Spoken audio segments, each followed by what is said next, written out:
प्रधानमंत्री नरेंद्र मोदी ने आज मन की बात के 125वें कार्यक्रम के जरिए देश के नाम अपना संदेश दिया। प्रधानमंत्री ने अपने संबोधन में सबसे पहले देश के विभिन्न राज्यों में प्राकृतिक आपदा की स्थिति का जिक्र किया। प्रधानमंत्री ने कहा कि पहाड़ों पर बारिश आफत बनकर बरस रही है। इस मानसून में प्राकृतिक आपदाएं देश की परीक्षा ले रही है और पिछले कुछ दिनों में देश के विभिन्न राज्यों में बाढ़ और भूस्खलन से भारी तबाही हुई है। उन्होंने कहा कि मानसून की भारी बारिश के चलते एक तरफ जहां लोगों के घर परिवार खेत खलियान बर्बाद हो गए, तो वहीं कई जगहों पर आधारभूत ढांचों को भी भारी नुकसान हुआ है। मानसून के इस मौसम में प्राकृतिक आपदाएं देश की कसौटी कर रही हैं।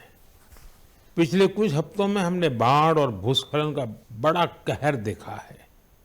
कहीं घर उजड़ गए, कहीं खेत डूब गए, परिवार के परिवार उजड़ गए। पानी के तेज बहाव में कहीं पुल बह गए, सड़कें बह गई, लोगों का जीवन संकट में फंस गया। इन घटनाओं ने हर हिंदुस्तानी को दुखी किया है। जिन परिवारों ने अपने प्रियजन खोए, उनका दर्द हम सबका दर्द है। प्रधानमंत्री नरेंद्र मोदी ने आपदा प्रबंधन में महत्वपूर्ण भूमिका निभा रहे एनडीआरएफ, एसडीआरएफ और स्थानीय एजेंसियों की भी तारीफ की। प्रधानमंत्री ने कहा कि आपदा की घड़ी में सेना मददगार बनकर सामने आई। इसके अलावा स्थानीय लोग, सामाजिक कार्यकर्ता, डॉक्टर, प्रशासन भी हर संभव मदद मुहैया करवाने का प्रयास कर रहे हैं। प्रधानमंत्री ने देश के हर उस नागरिक का आभार जताया है जो आपदा की इस कठिन घड़ी में मानवता की मिसाल पेश कर रहे हैं। पिछले कुछ हफ्तों में हमने बाढ़ और भूस्खलन का बड़ा कहर देखा है। जहां भी संकट आया, वहां के लोगों को बचाने के लिए हमारे एनडीआरएफ, एसडीआरएफ के जवान, अन्य सुरक्षा बल, हर कोई दिन रात जुटे रहे। इस दौरान हेलीकॉप्टर से राहत सामग्री पहुंचाई गई, घायलों को एयरलिफ्ट किया गया।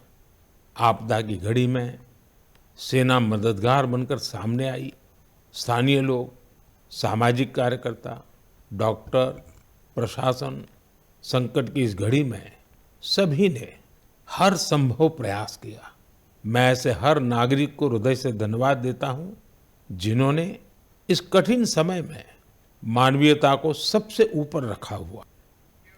प्रधानमंत्री नरेंद्र मोदी ने आज मन की बात में जम्मू कश्मीर का भी जिक्र किया। प्रधानमंत्री ने कहा कि बाढ़ और बारिश की इस तबाही के बीच जम्मू कश्मीर ने दो खास उपलब्धियां हासिल की है। उपलब्धियों के बारे में बात करते हुए उन्होंने कहा कि जम्मू कश्मीर के पुलवामा के एक स्टेडियम में डे नाइट क्रिकेट मैच खेला गया है, जहां रिकॉर्ड संख्या में लोग इकट्ठे हुए हैं।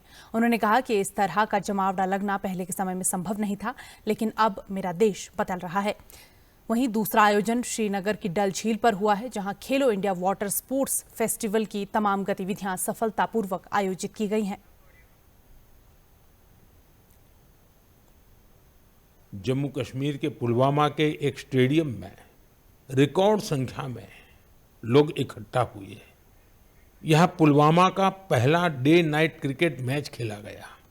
पहले ये साथियों, दूसरा आयोजन जिसने ध्यान खींचा वो है देश में, और इसलिए ही तो मैं कहता हूं, जो खेलता है वो खिलता है।